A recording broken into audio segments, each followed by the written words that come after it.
Okay, so we are now recording. So we're going to kind of pick up where we left off with looking at different theories for development. You know, we've looked at Piaget's cognitive development. We looked at Erikson's psychosocial development, right?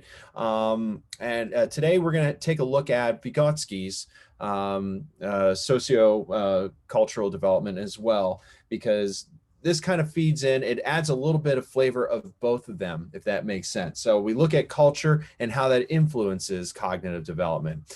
So to that end, I'm going to go ahead and share my screen. And I got a fun little activity for us to do at the end of this. So let's see.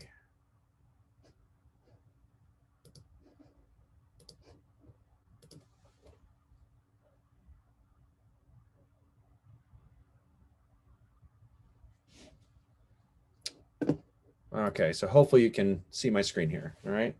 So anyway, this theory that we're going to take a look at is Vygotsky's theory of development. Specifically, sociocultural development. Okay, which is also building upon the importance of social interaction.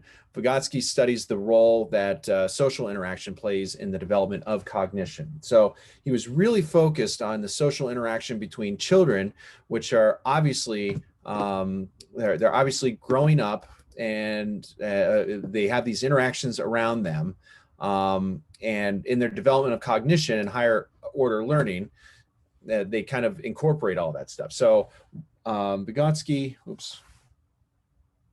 looked at social interactions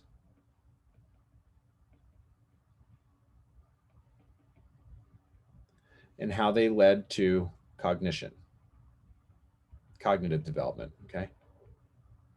And that's really important to know, because throughout the world, throughout different cultures and different countries, we can see that cognitive development kind of follows the same flavor, the same pattern. But what we're doing now is we're fine-tuning this to explain like some of the more specific cognitive abilities that develop throughout their childhood. Okay, so this is really, when we're looking at interactions, we're looking at their interactions with their parents, interactions with their peers and neighborhoods, right? If you remember Brofenheimer's ecosystem, right? That was an explanation of how they expand from the self to the immediate family to the microsystem, macrosystem, so on and so forth. So now Vygotsky, actually, unfortunately, just a little history on him, passed away at a very young age. He was only really 38, and much of his theory was really left unfinished. But what we do know from what he did discover and what he did theorize gives us a lot of insight into his theory of development. So Vygotsky, or as I like to call him, Lev, right, developed his theory that, and he says that babies had an elementary mental function. Okay, so I'm gonna maybe change colors a little bit here. So elementary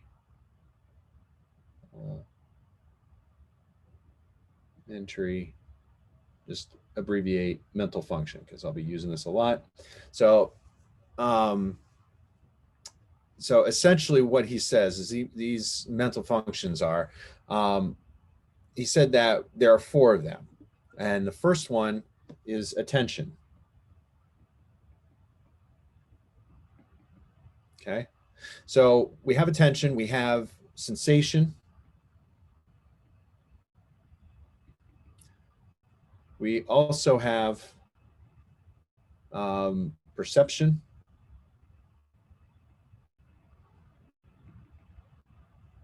we also have memory. Okay, so those are the 4 perception, I'm sorry, the 4 mental functions that we have. And if you follow along the book, you follow along our previous lectures, you kind of get an idea of how attention and sensation and perception and memory all really feed into each other. I'll probably go over that. If I have time today, I'll talk about the information processing model that we use for memory. Okay, so these are the 4 elementary functions that babies have. Now, eventually through interaction, they're environment, their sociocultural environment, these elementary mental functions are developed into more sophisticated and effective mental processing or strategies. Okay, so what we call these are higher mental functions.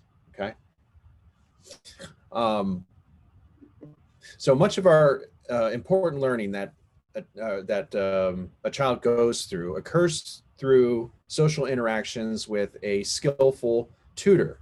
So, what is a tutor, right? So, really, a tutor is somebody that has a little bit more knowledge than the person, and we kind of look at that at the school model too. We have tutors, right? The tutors are usually students that have been through the classes and that may have a little bit of insight on how to better study. So that would be an example of a tutor by definition, right? So tutors in life are somebody that usually a teacher or parent or somebody older, and this tutor acts as a model, and they model their behaviors, and they provide verbal instruction for the child. So the child often tries to understand the actions or instructions provided by the tutor, and often the parent or the teacher are usually fill those roles, and they really internalize it, and they use that and they use it to actually guide and regulate their own performance. So let's take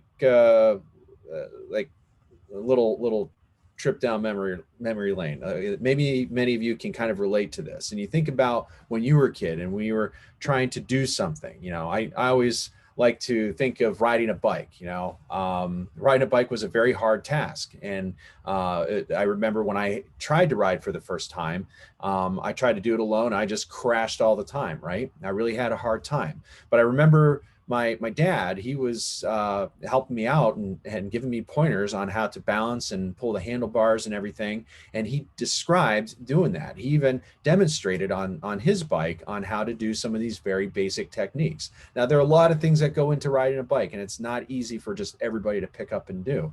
But with certain guidance, they can kind of make these big, overwhelming tasks seem a little bit more smaller, right? So in that case, that would be somebody that can be a tutor in that case, right? They have a little bit more knowledge.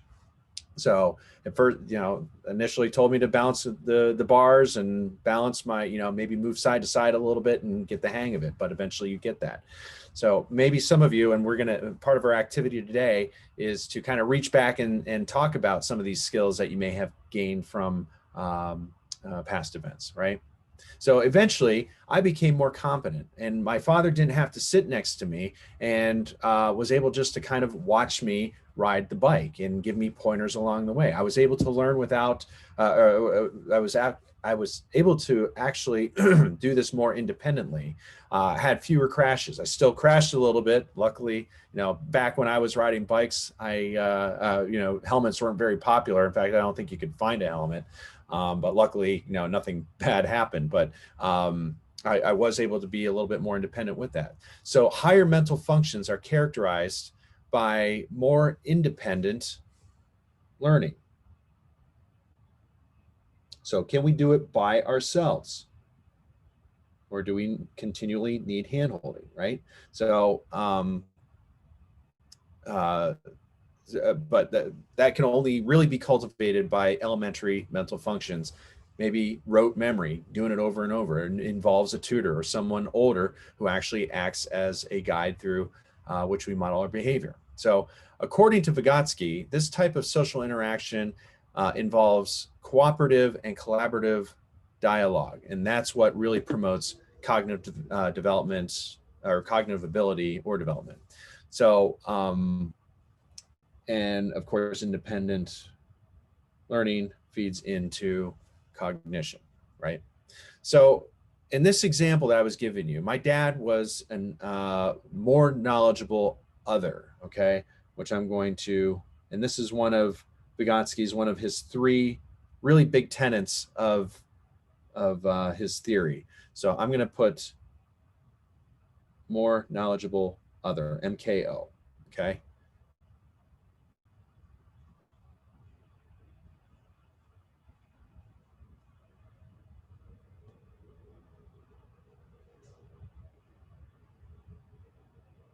Okay. So the first key term here for MKO is again more knowledgeable other, kind of the tutor that we were talking about. Okay. The second one that I want to describe here. Well,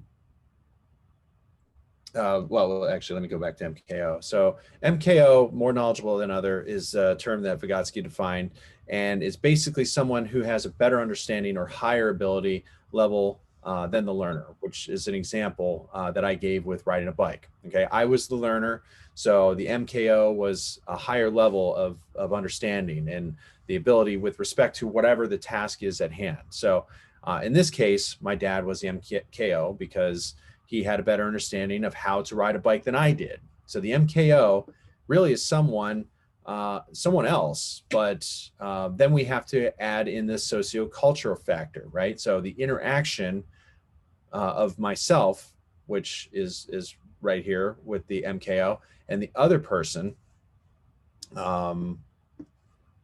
So apologize for the drawing. MKO plus social cultural equals learning. Promotes a good learning environment. Okay.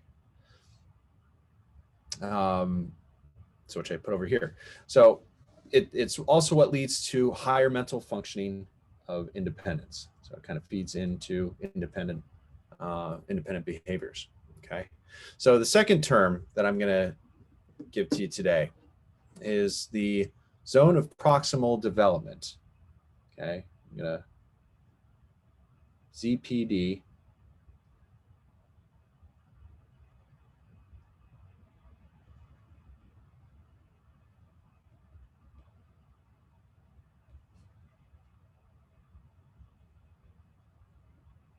Okay. Zone of proximal development. So the ZPD, it's basically, I'm going to illustrate in a second for you what this looks like, but the zone of proximal development is the part where the most sensitive instruction and guidance should be given. So in my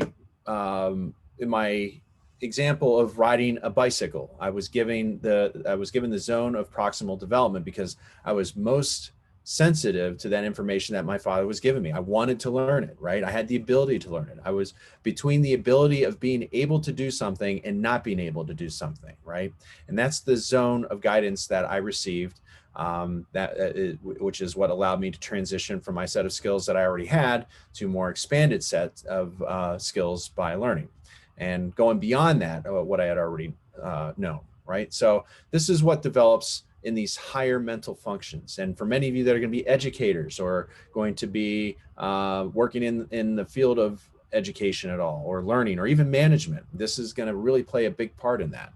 So let's pretend here, I'm going to draw a box. Actually, let me do a different color here. Let's use purple. We haven't seen purple in a while, right? All right.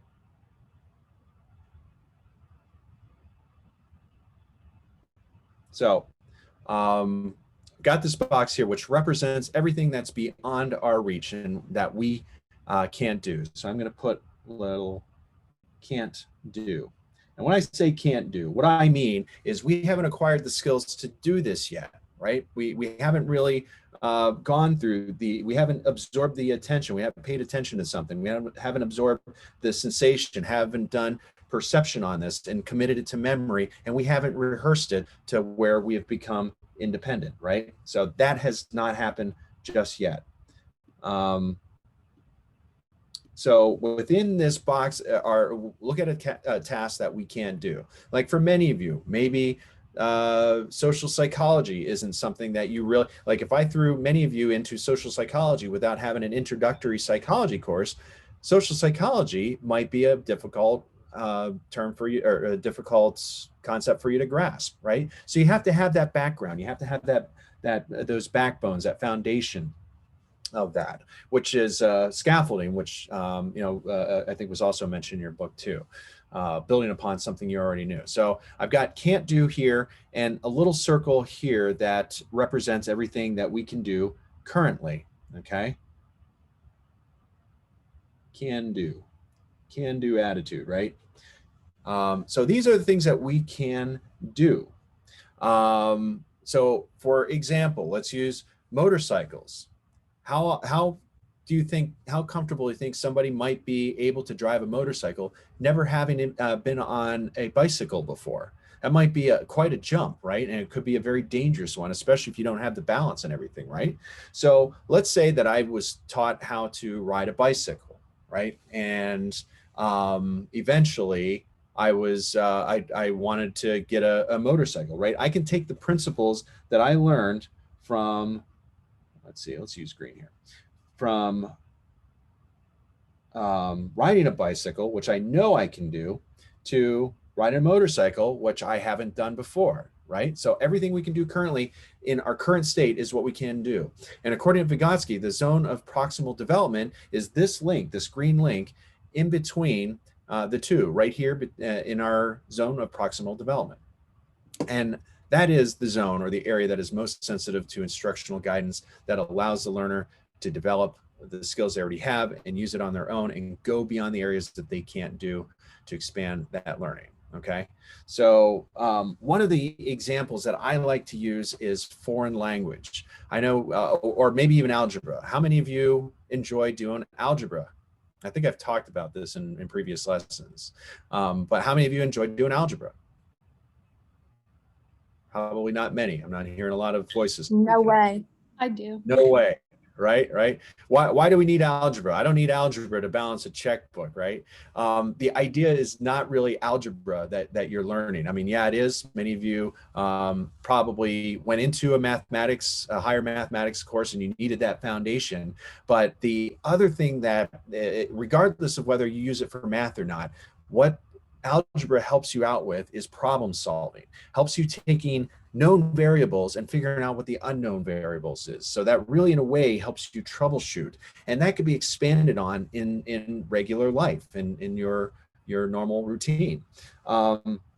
The other thing that I always like to point out is second languages. You know, a lot of parents give pushback on having their kids learn Spanish or French or German or Russian or whatever it is in that their high school is pushing on them. The idea isn't to get them to learn a second language, right? I mean, it's good to have that experience, but what learning a second language at a young age does is it expands your ability to communicate using your current language. So you start breaking down grammar a little bit more. You start being able to deconstruct, because at a young age, we pair written words and spoken words to symbols and images, right? So that pairing happens, and that's a strong pairing. That's hard to break out of that. What learning a second language does is it pulls you away from that, and now that one symbol has two sets of words, spoken and written language, that can mean that same thing. So it helps you think a little bit more abstractly, so if that makes sense. So that really is what ZPD, zone of proximal development, is taking what you know and then expanding upon it to something you don't know. And but the initial part here is developing that seed of can do. So if you can learn a second language, then you can probably learn a third or fourth or fifth language. In the military, I was a linguist. I don't think I've brought this up with anybody, but I was a linguist. And so I spoke a couple different languages. I had a buddy of mine, no kidding, was proficient in 33 languages, right? That's a lot. 33 languages worldwide. And he was able to take a test in any of them and prove he was proficient. And I asked him one day, how long did it take you to learn 33 languages? He said, I just needed to learn 4. So he learned Latin-based languages, which is French, Spanish, Portuguese, Italian. Those are all Latin. Even English is kind of a mix between Greek and Italian. Germanic, which helped him with, I think, Hungarian and German, obviously, and I'm trying to think of some of the other ones. I think a couple of the Norwegian ones. He learned, that also helped him with Slavic, with learning Russian, and he also learned Chinese, which helped him with a lot of the Asian culture, Asian languages, right?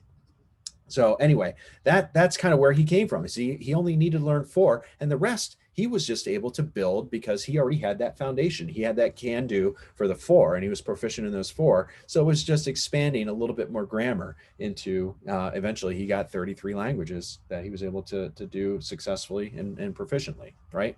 So the ZPD, zone of proximal development, involves interaction. What don't we know, and where do we get that? We get that from our more knowledgeable individual, our more knowledgeable other, our tutor. And eventually, you develop that competence, which you can also use in the future. Okay, so right here, it's just going to show you how, the continuum of learning occurs. Oops, not learning.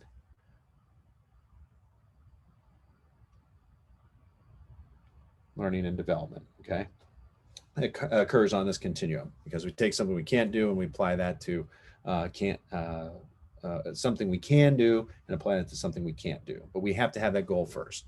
Motivation is another thing. Why are we motivated to learn in these things, right? Why did I want to ride a bicycle? That's motivation. That's something completely different. Day for another, we'll talk about that another lesson, is what motivates people to doing things, right? So anyway, all those things really go into that. So, and in fact, when we talk about motivation, we'll talk about that. I think we'll have some examples that you're going to be able to do with your groups today when I give you this class activity here. All right. So the number 3 thing that we talked about, that Vygotsky highlighted in his theory, is language. Okay. Now, in my child development, early infant and early childhood development classes, I expand my language pretty extensively. And I know we talked about it here, how cooing turns into babbling, babbling turns into meaningful words and basic structures, and directed speech. And then once we have directed speech, we have a fluency in a language. Okay, that happens across the board with pretty much every child that is born. All right, they develop that language ability unless there is some kind of impairment of some sort, either cognitive impairment or developmental impairment, or maybe even not being able to see or hear, which could affect their language, right? Their language ability. So according to Vygotsky, he said that language is the main means by which adults transmit information to children. So it's also a very powerful tool of intellectual adaptation. So he looked at private speech, okay? Now, private speech is also called internal speech, and it's when people talk out loud to themselves. How many of you really talk out loud to yourselves sometimes? I know I do. I know if I have a really long day and I'm doing a bunch of things, I talk to myself. I kind of take my inside voice and I take it outside just so I can hear that and keep track of what I'm doing, right? Many of you probably do the very same thing. If you're driving, you have that, okay, all right, what are you doing back there? You're talking to yourself and externalizing that. And that's very important, right? But private speech or internal speech, when it happens, most likely, in what type of populations would you say? Children or adults? Do you think children talk to themselves more or adults talk to themselves more?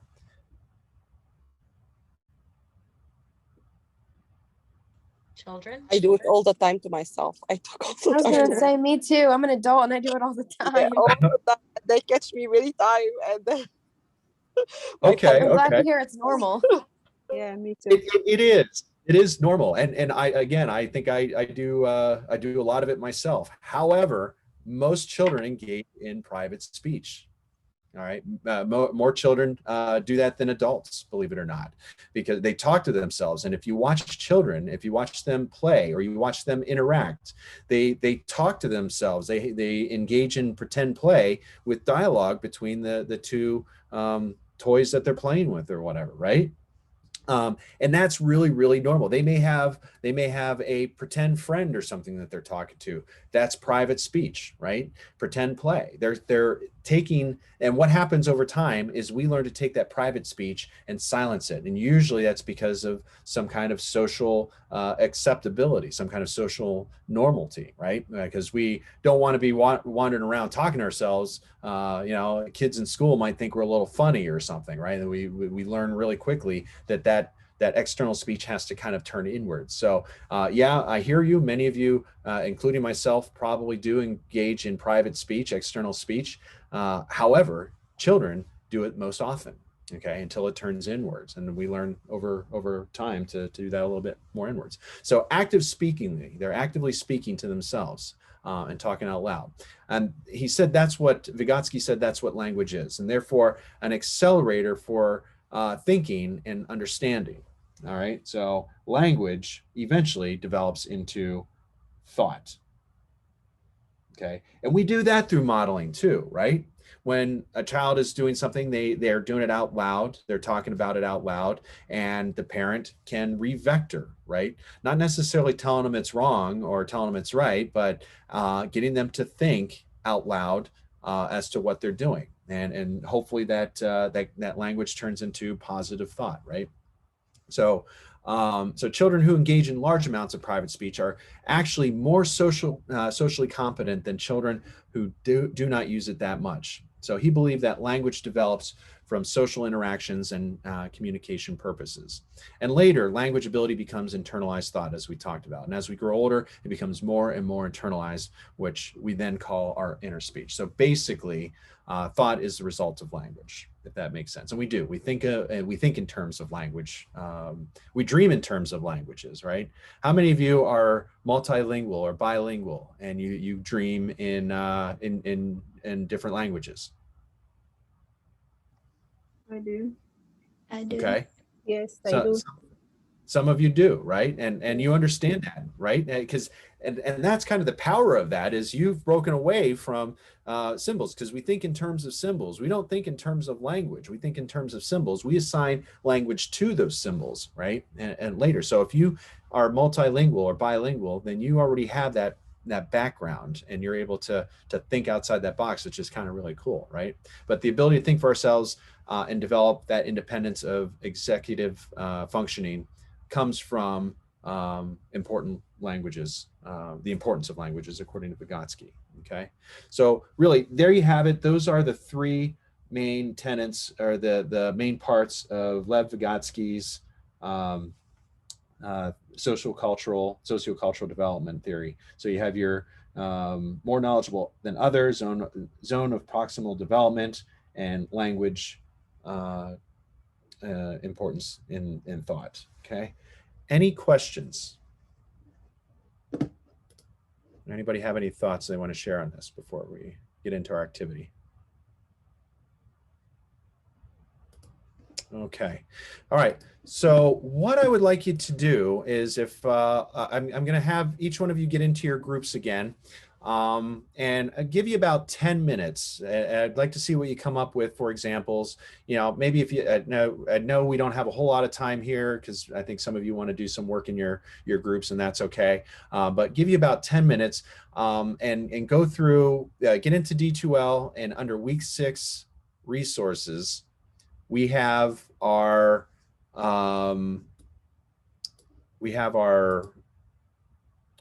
have 2 handouts. One handout, it's in 2 different formats. All you need is one of them. One's in Word, because I know some of you don't get PDFs, and I got PDF because I know some of you don't get Word. So your choice, whichever one your groups want to put in there. But what I want you to do is consider a present day United States scenario. Try and do at least 5 of them that highlight tasks or skills or abilities or expectations or norms that exist, and comment on how you think these might be shaped by cognitive focus or development, as in terms of sociocultural influences. All right. So for example, I think it's used in here. What do you do for a living? If somebody asks, what do you do for a living? How would your cultural influences affect how you shape your cognitive or personal development, right? Like, how many people, for example, from let's say India, if you said, what do you want to do for a living? Probably not many of them are going to say be an astronaut or be the president of the United States, right? Because that's not part of their culture. Maybe an astronaut, they do have a space program, not nearly as robust or romanticized as NASA, but you know, that's kind of a cool thing in America to do, is be a NASA astronaut, right? Or not NASA anymore.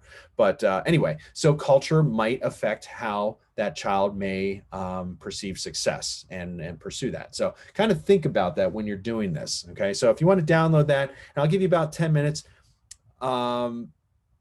Yeah, and I do have a comment here about the midterm and next week, but I'll put that off until we finish up this exercise. So I'm going to go ahead and create your breakout rooms.